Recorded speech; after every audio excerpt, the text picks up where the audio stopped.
De retour dans l'Africa Newsroom, nos éditorialistes Jean-Marie Bitomo, Jean-François Akanji-Kombe et Daoud Attal sont toujours avec nous. Et tout de suite, c'est le dossier du jour.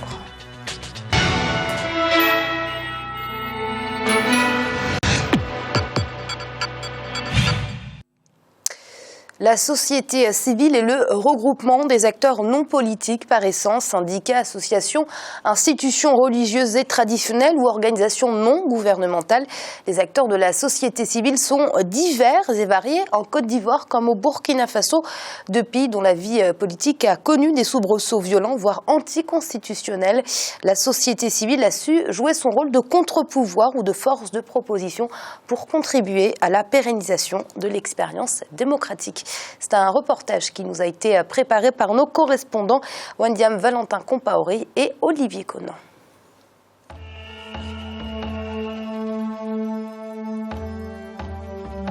Depuis de nombreuses années, on assiste dans les pays africains à l'émergence de sociétés civiles fortes. Les organisations non gouvernementales débordent de leur champ d'action sectoriel pour intervenir dans les débats politiques. En Côte d'Ivoire, elles ont contribué au retour au multipartisme en 1990. Elles ont également mené des initiatives pour résoudre les crises politiques à partir de 1999. Au Burkina Faso, la société civile a pris une part active au soulèvement populaire qui a chassé l'ex-président Blaise Compaoré du pouvoir. L'importance de la société civile ne se discute pas. Cependant, des interrogations demeurent. N'étant pas l'émanation du vote et du suffrage universel, les organisations de la société civile ont-elles la légitimité pour s'immiscer dans les affaires politiques ? La société civile est-elle vraiment indépendante vis-à-vis des partis politiques, du pouvoir ou de ses soutiens financiers? Pour les activistes, la société civile joue le rôle de médiateur entre la population et les institutions de l'État. Par exemple, le mouvement burkinabé des droits de l'homme ou le ballet citoyen ou la CODEL sont des contre-pouvoirs. Ce sont des organisations d'éveil citoyenne et qui effectivement s'attachent à amener la population à comprendre ce qu'elle vit, ce à quoi elle aspire, et à servir d'interface entre la population et les autorités en place pour effectivement que ces aspirations soient prises en compte et soient exécutées aux mesures du possible, par exemple, et qui effectivement permet à ceux qui sont choisis de s'atteler au travail de développement et qui permet à ceux qui demandent d'avoir des satisfactions. Contrairement aux partis politiques, la société civile n'a pas vocation à prendre le pouvoir. Elle travaille pour éviter que les politiques ne manipulent la population. Pour que naisse une société véritablement démocratique, la société civile, le politique et l'État doivent travailler en synergie. En cas de déséquilibre, les acteurs de la société civile prennent leurs responsabilités, comme ce fut le cas au Burkina Faso en 2015. Le ballet citoyen, le mouvement Ça suffit, le CAR, le brassard noir, c'est aussi fort que nous tenions nos rencontres et nous élaborons les stratégies que nous devons appliquer sur le terrain et qui a conduit à l'insurrection. Si aujourd'hui les gens pensent que nous sommes proches beaucoup plus des politiques, non, nous voulons, c'est une transition et à cette transition, nous imposons toujours les points de vue qui nous ont amenés à nous allier avec ces partis politiques-là jusqu'à ce que les élections se fassent.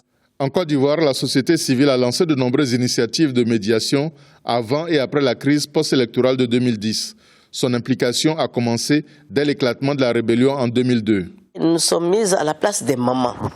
Parce qu'une maman, lorsque ses deux enfants se battent, elle ne reste pas pour soutenir un, mais elle se met au milieu pour essayer de séparer ses enfants. Et à partir de là, nous avons commencé à mener des actions auprès du gouvernement de l'époque, c'est-à-dire auprès du président Gbagbo et de son épouse, du Premier ministre. Et après les avoir entendus, nous nous sommes réunis et avons décidé d'aller rencontrer les rebelles de l'époque. Au moment où personne n'osait aller à Bouaké, nous avons pu nous y rendre sous escorte de l'armée française pour aller écouter nos enfants et comprendre pourquoi est-ce qu'ils avaient pris les armes. Les acteurs de la société civile ivoirienne ont été plus heureux en 2015. Ils se sont impliqués dans l'observation des élections qui se sont déroulées pour la première fois sans violence depuis 1990. Les chiffres qui sont sortis, le taux de participation et autres, ne sont pas loin de ce que la société civile, certaines organisations de la société civile avaient déjà annoncé. Par exemple, la plateforme de la société civile pour les élections en Côte d'Ivoire, la POECI, qui avait bénéficié d'un financement pour faire le comptage parallèle des voix, avait annoncé un taux qui n'a pas été démenti par le dernier taux qui a été donné.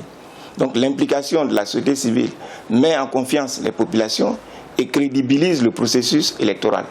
La critique la plus récurrente à l'endroit des organisations de la société civile, c'est le soupçon d'inféodation aux partis politiques ou au pouvoir. Leur indépendance est également mise en cause parce qu'elles reçoivent des financements de bailleurs pour mener leurs activités. L'indépendance, c'est d'abord vis-à-vis du politique.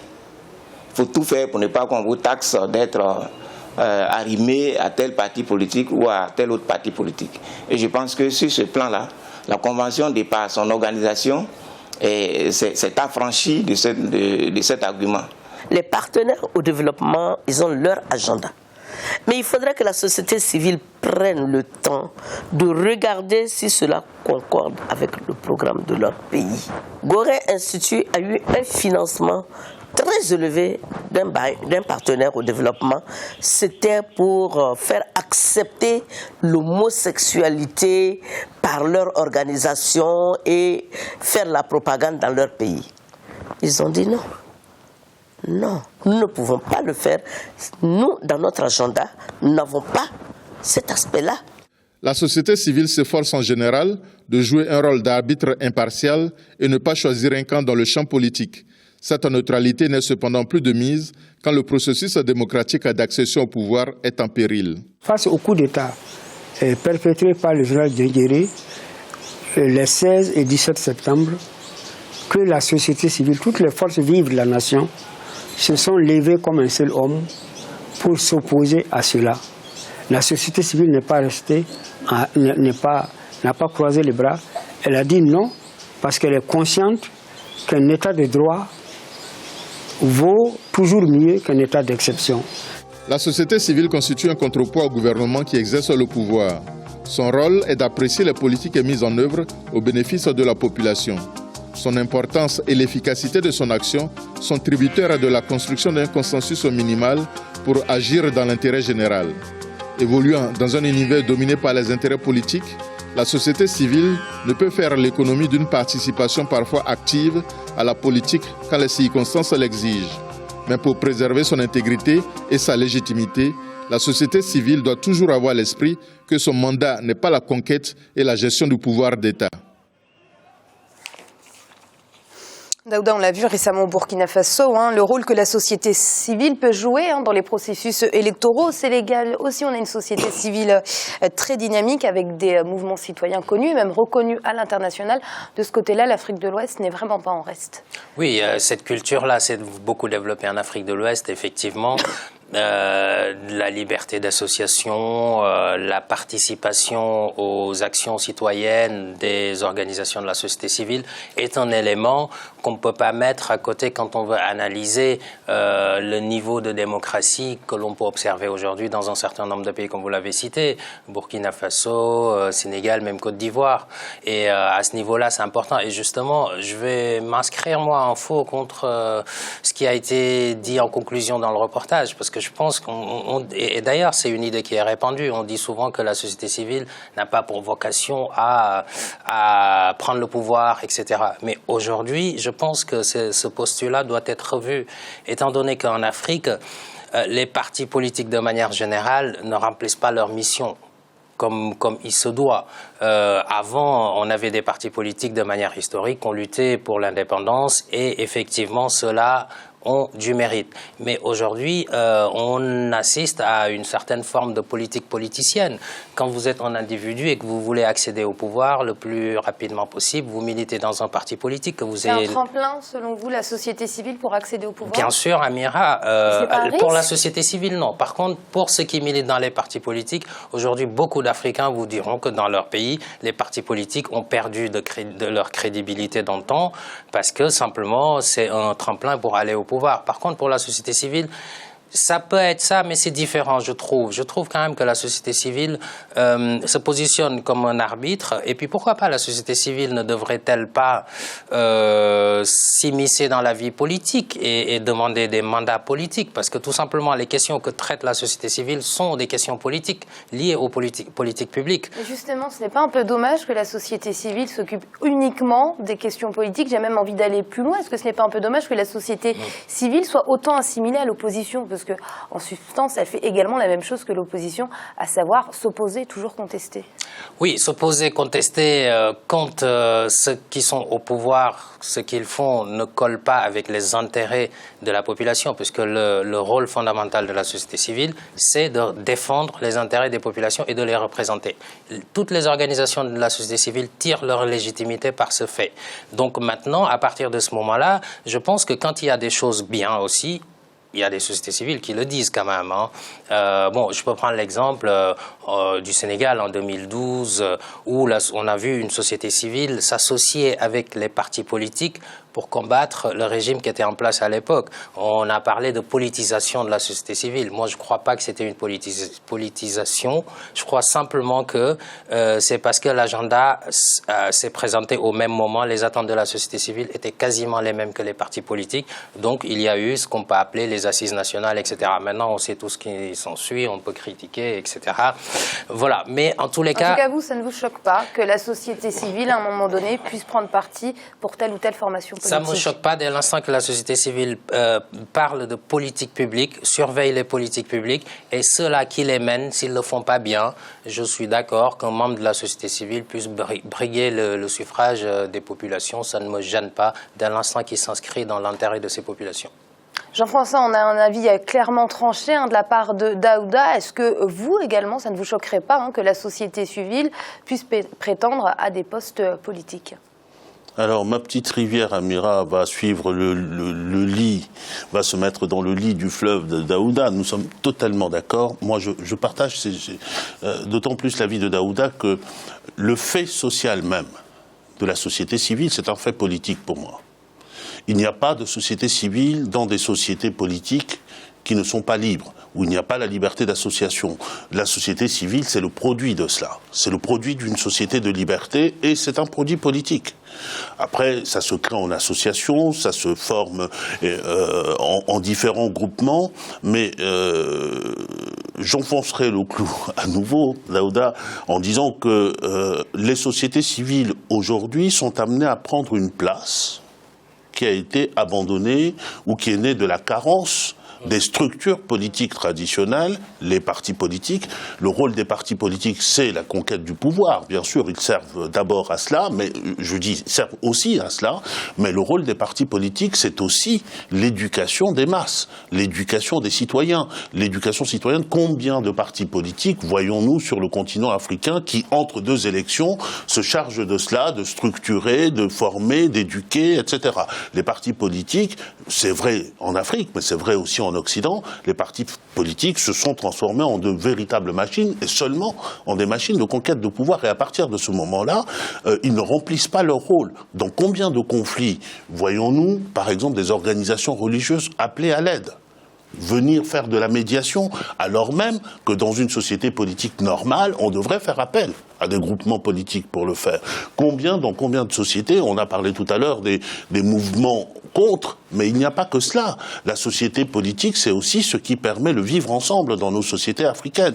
Et ceci est permis par le fait que la société civile est venue prendre une place qui, de mon point de vue, et je le crois vraiment profondément, l'avenir de nos pays en Afrique et de notre continent, c'est les sociétés civiles et l'avenir de l'éducation politique, y compris des gouvernants et des partis politiques, qui n'ont rien compris encore. Que le monde change, que le monde bouge, que l'Afrique bouge, et qu'il faut tenir compte de ce qu'est la matière première de la politique, c'est-à-dire les citoyens, la population, etc., les besoins. Et du coup, vous évoquez tout à l'heure le fait que des groupements citoyens, enfin la société civile s'occupe seulement de politique, ils ne s'occupent pas seulement de politique. J'ai parlé tout à l'heure des organisations religieuses, mais on peut parler aussi des organisations de développement, des associations de développement. Quelqu'un disait tout à l'heure, notamment dans un reportage précédent, que le développement n'avait pas d'idéologie. Moi, je crois profondément que s'engager pour le développement, c'est défendre une idée de la société africaine. Et ils font de la politique. On fait de la politique, de la bonne politique, pas la politique politicienne de celui qui dit « je calcule l'angle d'attaque parce que demain ça va me permettre d'arriver en deuxième et après-demain d'arriver au pouvoir ». C'est pas ça la politique. Hein. C'est la petite lorgnette, ce qui fait que et comme en plus notre jeunesse est essentiellement dans cette société civile-là, moi, j'ai toutes les raisons de me réjouir que la société civile fasse de la politique. J'encourage même... On peut l'appeler la société politique aussi. Mais la société politique, j'encourage même ses membres qui sont après tout des citoyens à se présenter au suffrage de leurs concitoyens, à être élus, à être administrateurs de collectivités territoriales, députés, etc. Et donc à porter. Et d'autant plus qu'elles ont, en règle générale, une certaine expertise dans leur domaine, ce qui n'est pas le cas des ténors, forcément, des partis politiques. Jean-Marie, est-ce que vous partagez ces avis particuliers de Jean-François et de Daouda qui sont complètement à contre-courant de ce qu'on peut entendre souvent? Parce que souvent, les gens, justement, regrettent cette politisation de la société civile, une politisation qui, parfois, dénature un peu leur objectif premier, leur mission. Merci pour le compliment de partager. Je pense que je suis tout à fait sur la même droite ligne, comment dirais-je, que mes chers collègues du plateau. Tout simplement pourquoi? Parce que ici, là, on nous a parlé, si vous voulez, on nous a posé la question de savoir est-ce que la société politique doit s'intéresser de la chose politique. Nous disons toujours sur ce plateau que l'Afrique doit trouver ses modèles. Il faut commencer par le modèle politique africain. Nous sommes en train de fonctionner sur des modèles politiques qui ont été exportés, qui nous ont été imposés en Afrique, sur le bipartisme politique, même si on en met, si vous voulez, 300-400 partis comme ça existe dans certains pays. L'essentiel est de construire nos propres modèles.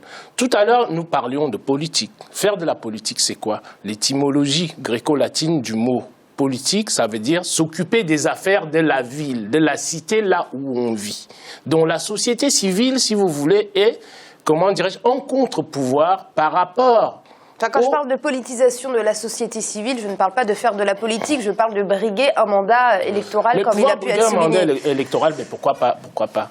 Vous n'avez pas, si vous voulez, c'est parce qu'on a construit les partis politiques comme étant des machines à gagner, comme Jean-François le disait tout à l'heure. Sinon, tout citoyen a la capacité et a les moyens de pouvoir se lever et de briguer le mandat qu'il veut. Mais malheureusement, nous sommes tombés dans une professionnalisation de cette politique-là qui fait en sorte que la démocratie que nous connaissions en Afrique a complètement disparu en tant que telle. Tout simplement pourquoi? Parce que ça s'est transformé en écurie. La politique s'est professionnalisée. Alors qu'il est nécessaire pour nous, dans les États africains, de créer nos modèles politiques qui sont, comment dirais-je, dans le cadre du développement africain, tels que nous sommes en Afrique, pas par rapport aux modèles extérieurs qui ont été exportés, qui nous sont imposés, dont la société civile a toute sa place pour pouvoir corriger les insuffisances des classes politiques dont mes collègues parlaient tout à l'heure.